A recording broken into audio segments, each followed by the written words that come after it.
Hello everybody, today I am going to discuss the second chapter of your Flamingo, that is Lost Spring, the stories of stolen childhood. And this is an extract, a piece taken from the book written by Jung by the same name, Lost Spring, Stories of Stolen Childhood. And this is actually about the poor children, the slum dwellers who are subjected to grinding poverty, and due to tradition as well they are condemned to live a life of exploitation. So it's about those children, and here we have three main characters: Sahabe Alam, Mukesh and Savita. The writer herself appears as a character because there are pieces of conversation between the writer and the characters here.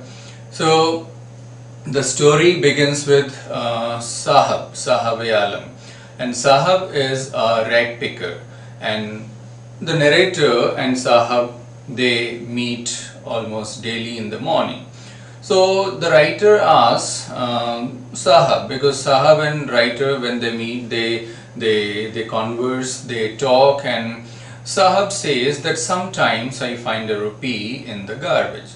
So the narrator asked him that why do you do this? Actually, Sahab has come from Dhaka and he doesn't remember anything about his past, his house there and his life there.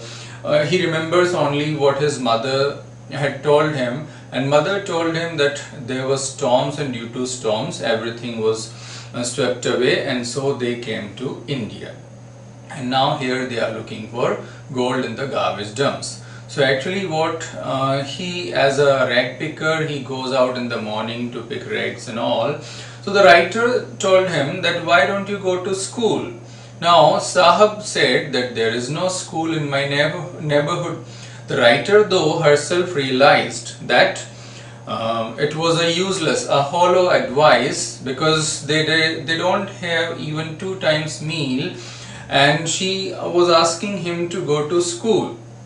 So it was really quite a hollow kind of advice for Sahab, and she then realized that at once. Sahab said there are no schools in my neighborhood. Jung asked that if I build a school, will you come? Now that was in a half joking manner. She was just making a joke, and he took that seriously, and he said yes, of course. And after a few days, what happened? He just ran to the narrator and asked that is your school ready? Now she felt really embarrassed at this because she said it in a half joking manner, and he took her on her words. He took her quite seriously, and he just went up to him. Now but then she felt that this kind of promises might be in abundance in their life. That means profuse amounts, lots of. Like they might daily be deceived by such kind of promises. Actually, as they got to know each other very well, one day she asked his name, and he said Sahabe Alam. Now Sahabe Alam means what? Lord of the universe. Now Lord of the universe was picking rags, and perhaps he didn't know the meaning of his name. If he knew its meaning, he would have a hard time believing it. Definitely, the Lord of Universe was picking rags, and that was really quite difficult to accept and believe. So here we have the first question from your story, and that is, what is the irony underlying Sahab's name? I'm not writing all the questions, I'll just orally tell you, because otherwise it will take more time, and we won't I guess that you don't want this video to be very long. So to shorten this, okay, I'll just tell you the questions. And the very first question, apart from this, we have one more, that is justify the title Lost Spring. Whereas we haven't gone through the whole story, so this can be answered and discussed at the end only, but still okay, I'm just telling you that these are the questions. Now what as say the acquaintance progress, we can say.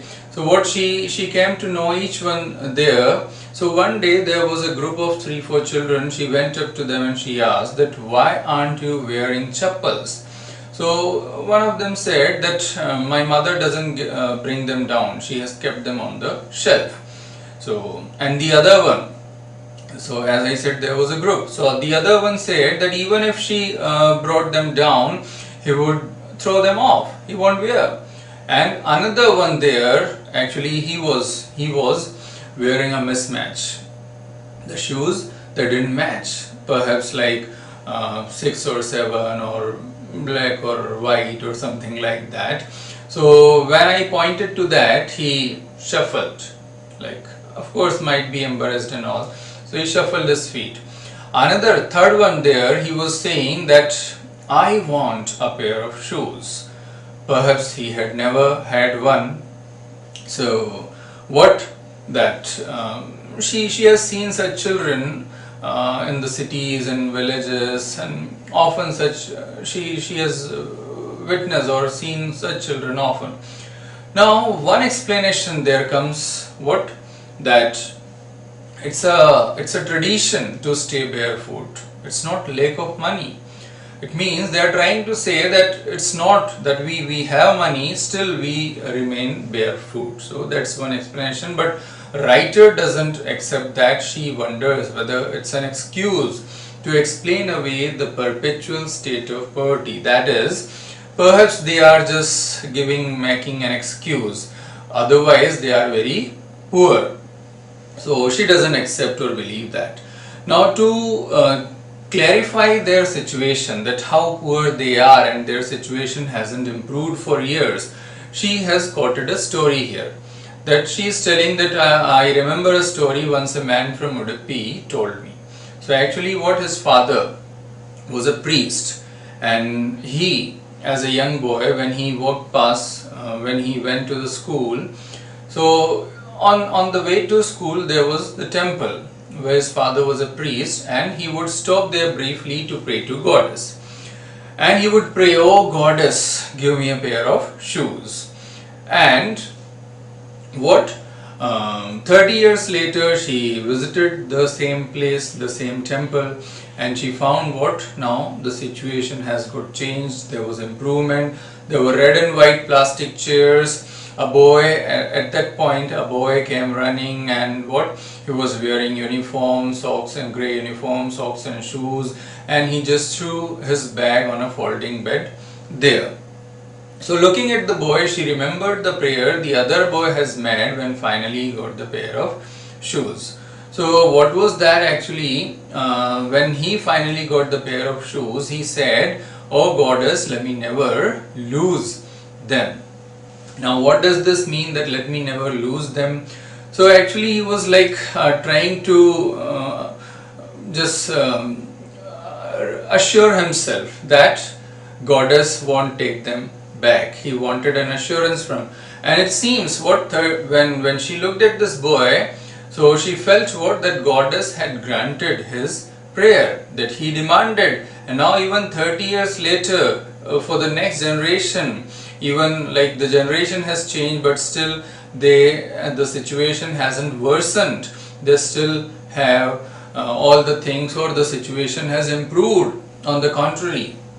So the writer says, the young boys like the son of the priest now have shoes, but many others like the rag pickers in my neighborhood are still shoeless. That means the priests are living a good life, their condition has improved, but the children or the rag pickers, there is no improvement in their condition. They were poor then and they are poor now. That's what she is trying to say. So we have another question here, that why does Anis Jung quote the story of the priest boy? So this is what we have to say. Now what her acquaintance with those guys, with those children increased, and she went to their place. So my acquaintance with the barefoot rag pickers leads me to Simapuri, a place on the periphery of Delhi, yet miles away from it. That's what as it is written in the book. And here we have another important question, that what does this mean, as a place on the periphery of Delhi yet miles away from it, metaphorically. So what does this mean? So this shows the difference of the standard of life.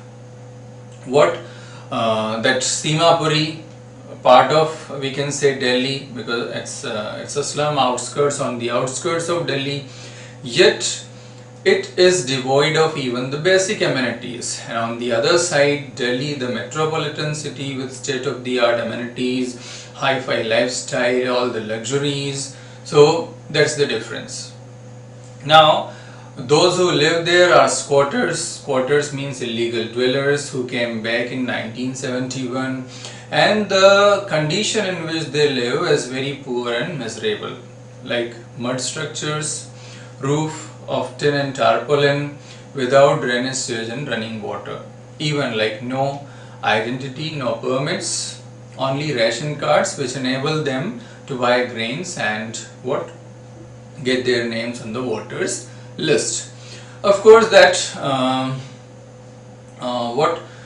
at least they get some grain because of the voter list, like local politicians.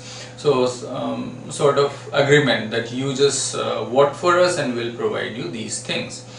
So actually what importance that identity is of? Like identity has no importance for them. They need what? Food for this stomach. So this is what the women, when the writer asked the women in tattered saris, they say is, if at the end of the day we can feed our families and go to bed without an aching stomach, we'd rather live here than go to the fields which gave us no grain.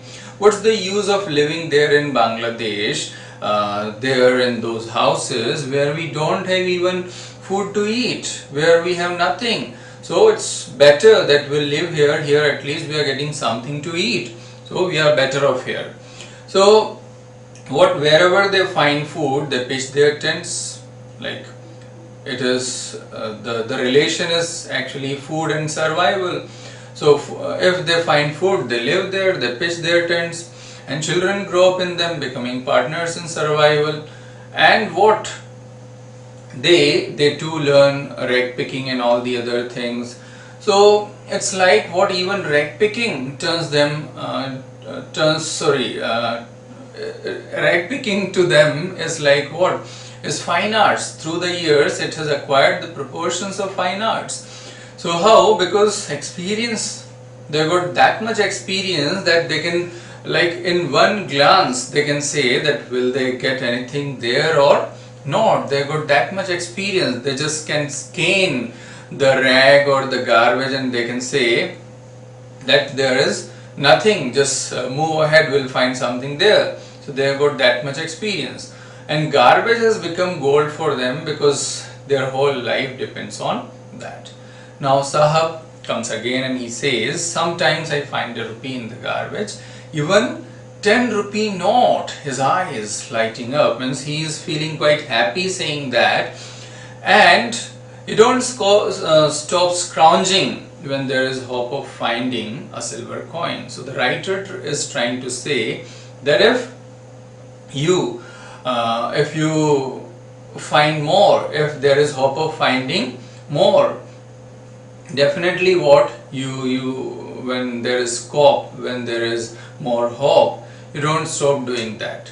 So there is a difference actually between the children and the parents here regarding rag picking. For children it is something wrapped in wonder, and for the adults, for the parents, it is simply a means of survival.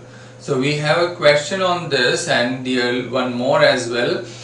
Garbage to them is gold. So it has been asked several times in board exams. So you need to explain that, and we already discussed, the answer. Second, how is the children's perspective regarding rag picking different from that of their parents? So how is wrapped in wonder, means of survival, all that. So now what Sahab is, now it's winter there, Sahab is standing behind the fence gate of a neighborhood club. So there is a club and two men dressed in white, like tennis dress, white dress. They are playing tennis. Sahab looking from outside, he was happy watching them. Now he too is wearing that kind of dress and tennis shoes, but it looked quite strange, awkward. Now he explains what someone gave them to me. Charity, he got those dress and shoes in charity. Now the thing is, that shoe had a hole, but doesn't matter. Now might be discarded by some rich boy because of a hole in one of them, that this one, how can I? So discarded, abandoned. But to him, even what, the shoe with a hole, is a dream come true. Of course, who never had one. So what does it matter whether hole or not? Doesn't matter, at least he has got shoes. But the game is really out of his reach. Now here what it is about, there is a change. Actually there is a twist in the story. Sahab left rag picking, and now what does he do? He works on at a stall, tea stall, and he gets 800 rupees and all his meals. So it seems what, Sahab is happy. But when the writer looked at his face, she found what, his face had lost its carefree look. The reason why? And the steel canister, he had a steel canister actually, and he was going to a milk booth. But that steel canister seems heavier than the bag he used to carry so lightly over his shoulders. So what was the reason? Earlier he was his own master, and now he was a servant. Now, he had to follow the orders, he had to be at the beck and call of his master. So that was the reason. So the question is, why does the steel canister seem heavier than the bag Sahab used to carry so lightly? So the answer is very much clear. Now we have another character, that is Mukesh. And Mukesh is having a bit more higher standard, we can say. Mukesh is saying that I will drive a car. I want to be a motor mechanic. So the writer asked him that, do you know anything about cars and all that? So he said, I'll learn, was confident. But to the writer, his dream looms like a mirage. So again we have a question, that why does writer compare his dream with a mirage? So mirage is something what, unattainable, it's an optical illusion, and Mukesh, belonging to the poor family of rag pickers, what it was something near impossible for him to attain such a kind of dream and such a high ambition perhaps. So Mukesh actually lives in Firozabad, and all the families in Firozabad are engaged in the task of making bangles, and Mukesh's family is also among them. So the writer, they all work in dingy cells. Dingy means dark, quite dark cells without air and light, high hot furnaces, high temperature. And the writer says perhaps they don't know about this, that if the law is enforced, it could get him and all those 20,000 children out of that place, because it is illegal. Child labor is illegal. Now one day Mukesh takes the writer to his home, and he is quite happy and proud because one, the writer is visiting his home, and two, it's being rebuilt. Of course it's a matter of pride, because when people don't have any houses or roof over their heads, their house is being rebuilt. So they pass through stinky lanes and choked with garbage, and houses that remain hovels, that is huts, all in a primeval state, that is primitive state. And there at his house, actually his sister-in-law, like his brother's wife, she is cooking the evening meal for the family, and she smiles when she sees the writer, and inside, actually, she is in charge of the three male members, Mukesh, his brother, and father-in-law. And when the father-in-law enters, she withdraws behind a broken wall and draws her veil closer to her face, the custom, the tradition which is to be followed by the daughters-in-law, and she did that. And here in this case, the father-in-law is a very poor person who worked all his life, first as a tailor, then as a bangle maker, but was unable to send his two sons to school and to renovate his house. The only thing that he could do was to teach them the art of making bangles. That okay, I made bangles all through my life, you can also do that, at least you will get 2 times meal. So Mukesh's grandmother is sitting there and she says it is his karam, his destiny. And perhaps she meant by that, what can a God-given lineage ever be broken? So we have a question on this, that what does this mean, or what she implies by this. Actually, she felt, what she believed, that it was something given to them by God. It was a God-given profession. So the profession that was given to them by God, that they had been following for generations, so how can they leave that? It will be like insulting God. So God will be furious. So that's why she said, so it is his karam, his destiny, we have to go on doing this. And in Firozabad, in every other house, in every other yard, in every other street, there are piles of, say, bangles, and they are just kept there in unkempt, that is untidy yards. Young men just pile them up on hand-drawn carts and then pull them along the streets of shanty town. Shanty, where poor people live. And the children, the boys and girls, what do? They just sit alongside their parents in the flickering light of furnace, welding pieces of glass, making bangles. Their eyes are more adjusted to the dark than the light outside. So it's kind of what they have become like owls. They can see better in the darkness than the light outside. And when they grow up, they often lose their eyesight. Bulbs are fused. So this is what happens to them. Now it's about Savita, and Savita is a young girl, sitting in a drab, wearing a drab, means discolored pink dress, sitting alongside an elderly woman, just soldering or welding pieces of glass, making bangles.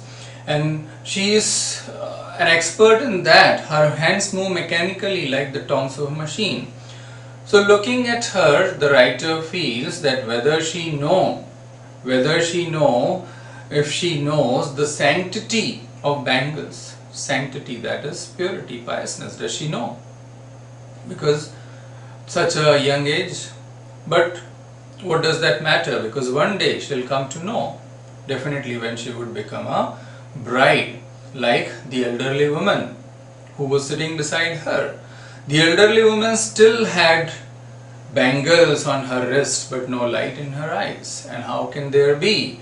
Because what she is saying, that she couldn't have even one full meal all her life. So how could there be any brightness, any hope, any happiness in her eyes?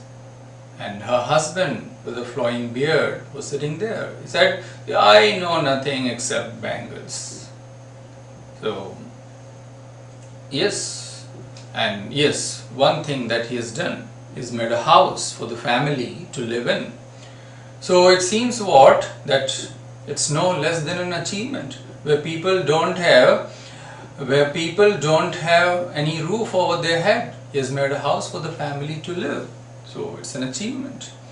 Now there is poverty all over Firozabad, more or less, like it's the same condition there, and they don't even dream of anything good now. Everything has been shattered. The years of mind-numbing poverty has shattered everything.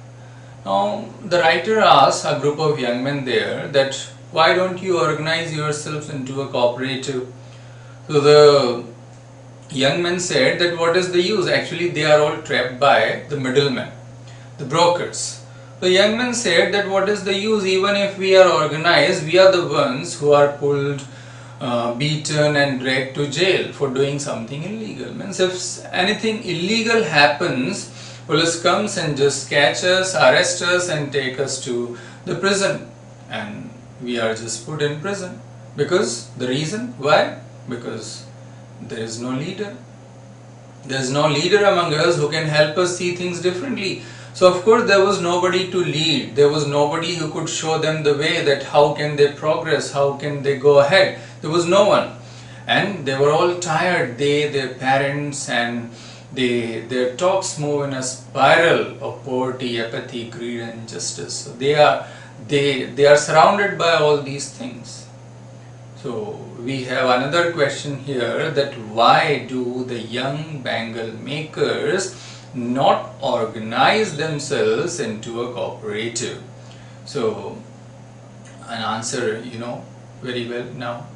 Now the writer finds two distinct worlds there. One is the world of family, caught in the web of poverty, burdened by the stigma of caste. And number two is what? Number two is the world of middlemen, policemen, bureaucrats, sahukars, politicians. And together they put a baggage on the child that he cannot put down. Actually what in the childhood they don't know anything, they follow what they are told. And when they grow up, they become habitual of that, and so it goes on.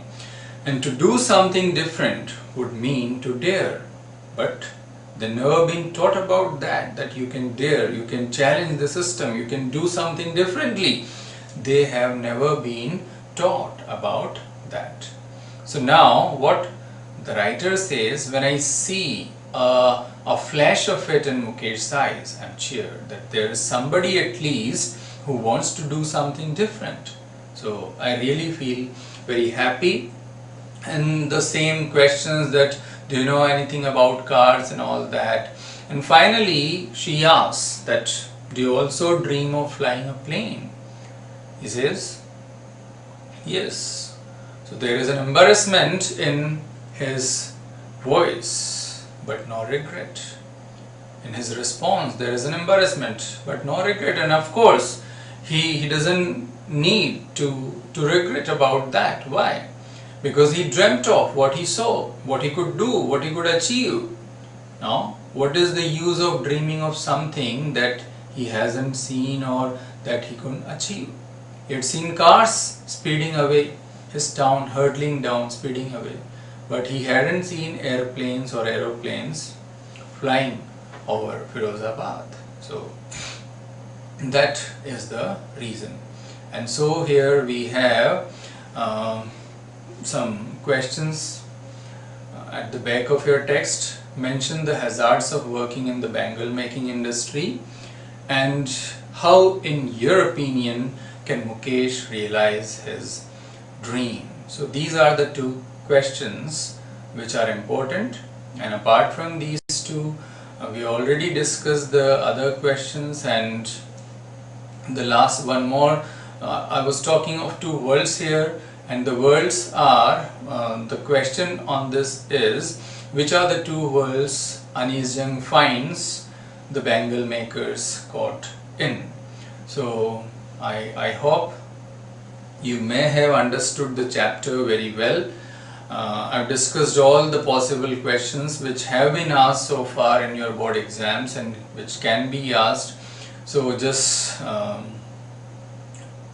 that's it about this Low Spring. So we'll meet again with a new story, new video, new chapter, new thing. Till then, thank you very much.